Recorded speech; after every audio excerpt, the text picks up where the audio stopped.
Well, hello, and welcome to another Space Foundation Space Commerce Entrepreneurial Interview. I'm Shelli Brunswick, the Chief Operating Officer at Space Foundation. Today, I have the privilege to talk to Ruvimbo Samanga. Welcome, Ruvimbo. We're honored to have you with us today. Thank you so much, Shelli. It's an incredible honor to be here, and I look forward to this discussion. Wonderful. Well, I know our audience is excited to hear what you have to say, but what I'd like to do is share a little bit about your background with them. So Ruvimbo is an attorney, legal scholar, and policy analyst with a master's degree in international trade and investment law. Originally from and currently lives in Bulawayo, Zimbabwe, the country's second largest city. She has been recognized internationally for her leadership in the emerging African space economy.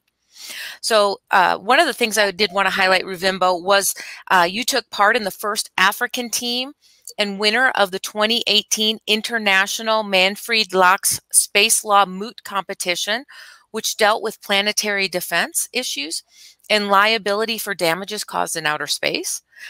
You also were instrumental in launching the first space education e-curriculum in Zimbabwe called Astro Zimba, and now currently manages your time between your research as well as an early stage geospatial startup, AgriSpace. So we're really excited to learn more about all your activities and all the things and your background. But the first question I always like to start with is, tell us about your journey. I mean, how did you become a space lawyer? Oh, wow. It was nothing short of a soul-searching journey. And I often tell people that I don't think I necessarily chose space law. I think space law chose me. And I'm exceedingly grateful for it. It came at a time when I wasn't completely sure which direction I wanted my legal career to take. But when I was in my penultimate year of my undergraduate degree, I found myself at a crossroads of sorts. And in fact, calling it a crossroads is putting it quite mildly. The road seemed to fork into at least a dozen different directions. And the truth of the matter is, I hadn't quite found a career path that excited me. At that point, I was studying towards a degree in law, but I didn't know what specialization I wanted to go into. So I sort of flip-flopped through a number of degree programs before I even ended up at the law degree to begin with. And quite frankly, I feel like a failure. But despite this personal dilemma, however, I've always prided myself in my ability to take risks, to put myself out there. And I figured the more shoes I tried on, the better my chances of finding ones that would fit. And I suppose I was right, because one day I took my shot at a rather unorthodox pair of shoes. So I decided to take part in that Space Law Moot Court competition, which you mentioned, which, for the benefit of the audience, is a mock trial competition for law students. And I could almost taste the incredulity of it all, being a lawyer in space, but also being young, curious, and naturally space inclined from youth. It seemed at the very least to be an endeavor that would bring a much needed spark to my personal journey, and perhaps even motivate me to continue searching on this path of self-discovery. So we ended up doing quite well in that competition, so well that we advanced to the world finals, as you said. My stage fright, unfortunately, got the better of me at the semifinals, and we were knocked out in the competition rounds, but I was hooked nonetheless, and I decided I would coach the incoming team for the same competition the very next year. And guess what? This time we not only advanced to the world finals, but we ended up winning, and we became the first team from Africa to do so in the 26-year history of the competition. And what a big that really was. And it was also a deeply revealing moment, not only about my leadership journey, but also my career journey. And I've sort of just continued on the same momentum since then, making the most of my network opportunities to grow my knowledge base, and also just contributing to the development of the body of law, which is really beginning to evolve, I would think. Wonderful. The next thing I kind of want to share with our audience is you have been recognized, again, internationally for your leadership in the emerging African space economy, that you were a Mandela Rhodes Scholar, a Ban Ki-moon Global Citizen Scholar, and a Robert Bosch Fellowship holder for the European Forum ALPAC. What I wanted to ask is, during this journey, did you have any individuals that help partner with you or help mentor you and guide you along to help you get to where you are today? Oh, for sure, definitely. I don't think any human is an island. And there are two names that come to mind in particular. Firstly, when it comes to mentors, I'd have to mention Professor Timyebi Aganabe-Janti. She models a lot of what I would want to achieve and contribute to space law. She's also a space lawyer, and she's created a number of opportunities, not only for myself, but for other youth in Africa, including hosting the first space governance innovation contest, which was much like the moot court. And this was really my first space law oriented competition on the African continent. And even though my team didn't win, I did still come away with a research fellowship with the Open Luna Foundation from that. So it opened many doors as well.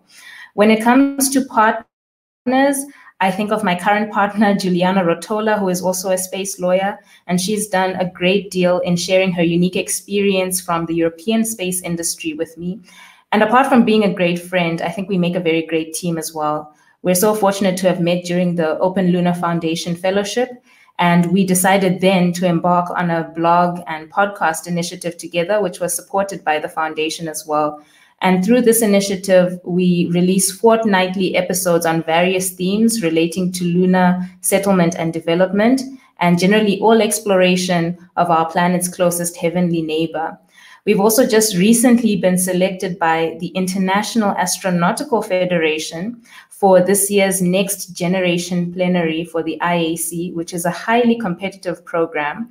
And we were also selected for the Emerging Space Leaders Award to attend the IAC. So as you can probably tell, we share the same initiative and desire to contribute, especially women's voices, to space law and policy development. That's wonderful. And again, it highlights that finding the right people along the journey, partners and mentors, as well as being a mentor and a good partner in organization. So I think that's wonderful. The next question is, I think our audience is really interested, especially the entrepreneurs, with your insight in intellectual property, startup law, and IC, because, when people initially start a business, they don't always think about their IP. They don't think about what some of the startup laws are. So I know that's one of your areas of expertise. Would you share that with us? Of course. So I'll begin firstly with intellectual property laws. And to start off with, some of the core topics under intellectual property includes patents, copyrights, trademarks, trade secrets, and even cyber law. And intellectual property law is very important for fostering innovation, because without the protection of ideas, entities wouldn't receive full benefits for their ideas, and they would then focus less time on research and development.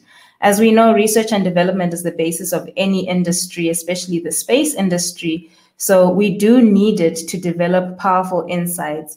And just a quick fact here, over 2,000 spin-off technologies have been derived from outer space, everything including cardiac imaging systems to MRI scans to even the vacuum cleaner and fireman suits and cloud computing. These are all technologies that have been derived from outer space, but have been fostered by intellectual property laws that allow entities to derive benefit from their innovations. So it's so important for an entrepreneur, especially, to invest in this kind of legal project management in order to ensure that they get the most out of their innovations. But in tandem with that, we can also speak about startup laws. And these are basically just the legal requirements for starting a business. It's everything from registering a company name, insuring your business, and also acquiring the necessary licenses and permits, like a satellite launch license in the case of a space startup in the satellite industry. And compliance with these laws ensures that the startup can maintain a good public image as well as build customer trust, which also feeds into a company's ability to source funding, to achieve political and public support, as well as foster international collaboration. And all of these are very important for sustainability.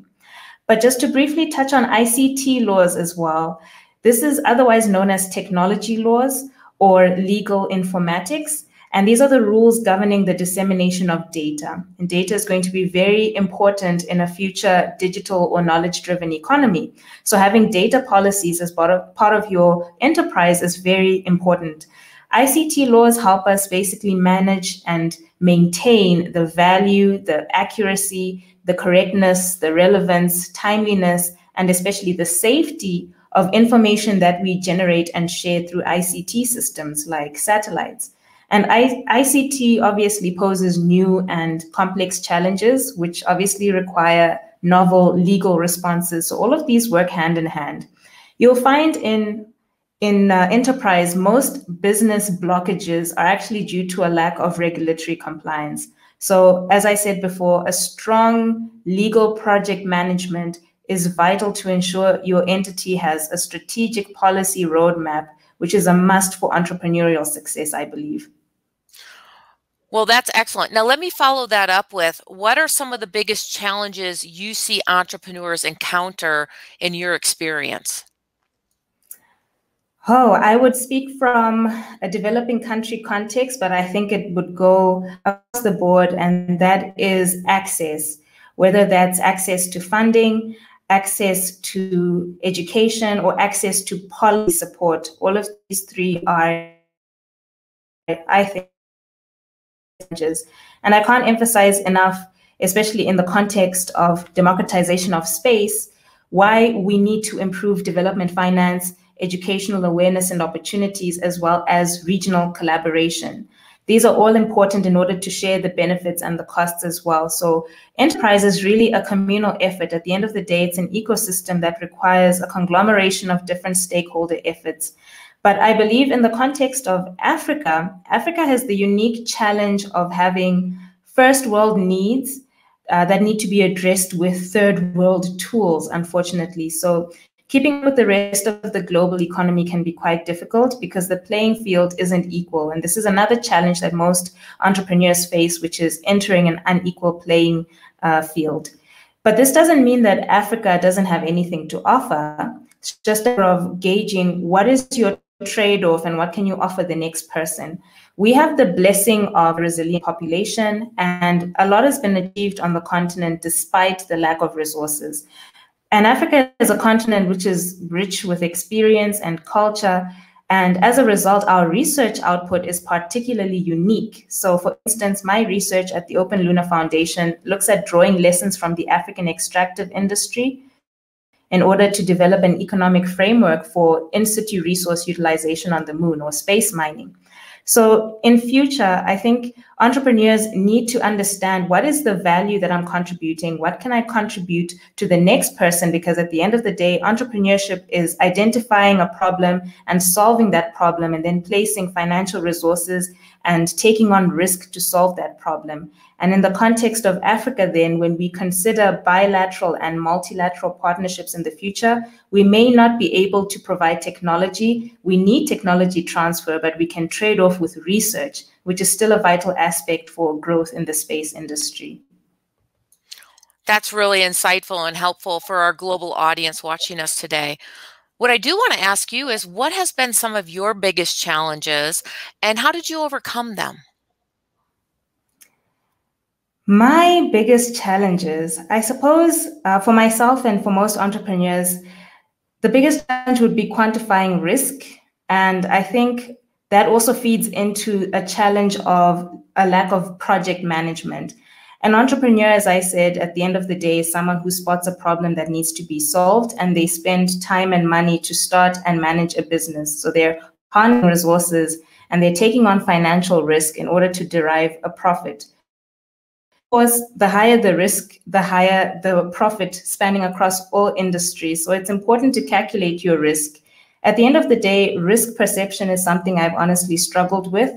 For instance, different factors you might need to consider are, do I have a family to feed? Do I have employees to pay? What is the economic environment where I'm trying to start this business? For example, in Zimbabwe, this can often be very difficult to manage. So there'll always be risk involved when you want to grow something. For instance, when you want to invest in an education program or go to university, there's obviously the investment you make in the program, but there's the risk that you may not graduate or that you may not get the job that you want after you graduate. So at the end of the day, you just need to determine for yourself what is unhealthy risk. I think this is something I personally have had challenges with, and I perceive other entrepreneurs have as well.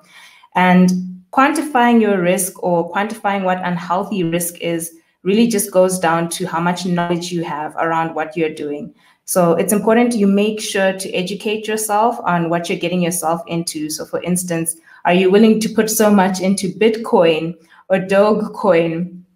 And I think project management is very good. I would encourage everyone to acquaint themselves with the analytical hierarchy process. It's a mathematical statistical process that just helps you quantify your risk according to different categories that you would deem important. At the end of the day, challenges in project management really relate to prioritization of activities within your business. So what's high priority and what's low priority. And I think when you get a better sense of that, it streamlines your approach and you really avoid making a loss on your endeavors. I think that's great. And being that I'm a project manager myself, I totally understanding your risks and then the cost schedule and performance of that. What I do want to share with our audience is that you have been recognized as an African emerging space leader by the Space Generation Advisory Council, a top 10 under 30 in the African space industry by Space in Africa, and a top talent under 25 in the world by the German magazine Genzio.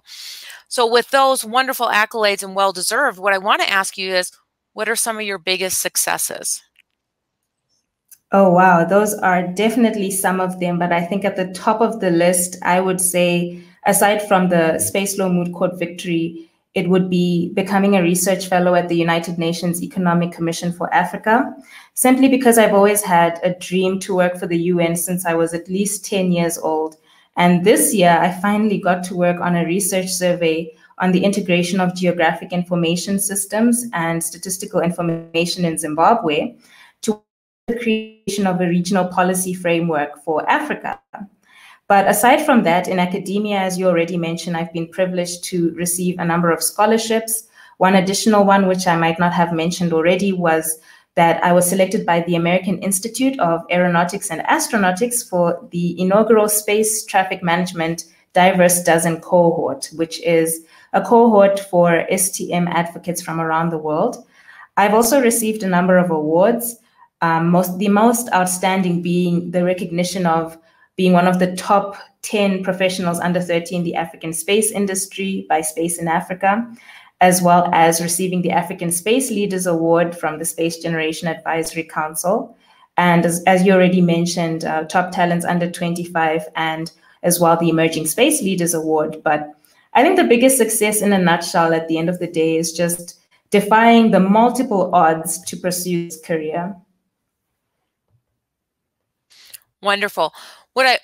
Many times we have individuals who watch because they're learning lessons, or they want mentorship and guidance, or entrepreneurs who are looking for lessons learned. So I wanted to kind of ask you, for both those who are watching who are looking for mentorship and guidance, or those who are entrepreneurs looking for your insight, what are some lessons learned you'd like to share with them? I'll get a little bit philosophical here and say that one of my biggest life lessons is just learning the value of commitment. And I believe commitment is what transforms a promise into reality. It is the words that speak boldly of your intention and the actions which speak louder than words. Commitment is making the time when there is none, and it's coming through time after time, year after year, and it has the power to change the face of everything. And it's the daily triumph of integrity over skepticism. I've also learned that great things in life are not achieved by one person, but a team of great people. I've really come to recognize the value of collaboration as well. And finally, I have come to acknowledge that I would much sooner, or we would much sooner, achieve our dreams if we got rid of the fear of criticism. And it's okay to be confused, especially if you are what they call a trailblazer, because you are blazing a new path, a path that's never been trodden before. But I think the determination to learn and grow towards a final destination can never be without fear. It can never be without criticism and disappointment even. But what matters is learning not to move on, but to move forward regardless. That is great insight for all our entrepreneurs, as well as the individuals out there looking for insightful mentorship. Another question that many times I like to ask is, can you tell us about the importance of advocacy and awareness, especially about the space ecosystem? And as you highlight Africa and the rising tide of entrepreneurism in space in Africa, can you share more about advocacy and awareness? I would say on a scale of 1 to 10, advocacy and awareness is probably on 10 on the importance indicator. But I think we need to consider how we can empower the next generation, whether they are entrepreneurs or they are future space professionals. And how we do that is through space education. Because at the end of the day, we need citizens and we need individuals who have bespoke and awareness in order to interact with this industry and to bring about the kind of democratization looking towards industry, one that brings out inclusive changes and decision making.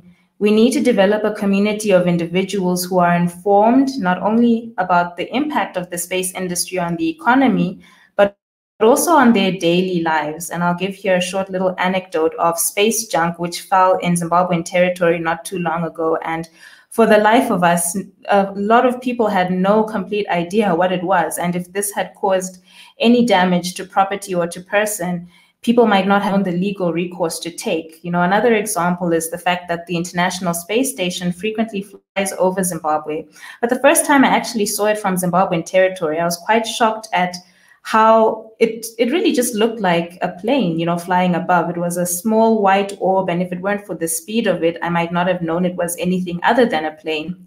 And I stopped to think how many curious Zimbabweans might have seen it and not understood the magnitude of this huge scientific project flying overhead. So in order for future space lawyers, engineers, journalists, politicians, all of them to advocate on behalf of especially developing countries and communities, we need to equip them with the necessary skills and knowledge to do so. And hopefully they can then share the knowledge that they derive through this. And especially when it comes to the youth, we are the future beneficiaries of sustainable development. We also deserve to contribute towards it. And we cannot do that without some form of investment in our personal and career development. So I believe that's where advocacy and awareness play a role. Wonderful. We completely agree with you at the Space Foundation as well, being that we have our Center for Innovation and Education, and we totally believe in having that awareness, that access, training, connecting, and mentoring, and space-inspired curriculum as well as teacher training is a critical first step in help creating that future workforce. So we share that passion. This brings us to another question. We talked about the workforce in Africa. We talked about your startup a little bit, but what is the space ecosystem in Africa? For some of our viewers in the US or other regions of the world, they'd be very interested to hear about. And again, Africa is a very large continent, so what's happening in Zimbabwe might be very different than Nigeria, but I think our audience would really like to hear your perspective of what is transpiring in Africa and how can international players participate? Oh, it's huge. There are a number of growing opportunities and a number of developments as well. So this is probably my favorite question of the entire show. So I prepared some very interesting here. But as of the African Space Industry Report prepared by Space in Africa, the African space industry is growing at an astronomical rate, pun intended. It's currently worth $7.34 billion and is expected to be worth $10.24 billion by the year 2024. Over 44 satellites have been launched by 13 countries in the last few decades. Recent launches include Mauritius, which just last week launched its first satellite, and as well countries like Ethiopia, which recently launched their second satellite not too long ago, and plans for future launches by countries such as Zimbabwe, Senegal, Tunisia, and the Ivory Coast are also in the pipeline. It's expected that by the year 2024, at least 110 satellites would have been launched, which is remarkable for an industry that has just begun to grow. And the majority of satellites in Africa have been small satellites, in fact. The satellite industry is obviously Africa's largest market segment, and it incorporates products ranging from Earth observation, global navigation and satellite systems, fixed and mobile asset tracking, maritime surveillance, as well as ground station equipment manufacturers and communication services, and the latter being, of course, the largest revenue generator within the market industry. 19 countries have established or are establishing space programs, and the new space industry is also growing quite rapidly. We have over 90 startups which are operating both in the upstream and the downstream, using space products and services for sustainable development in Africa.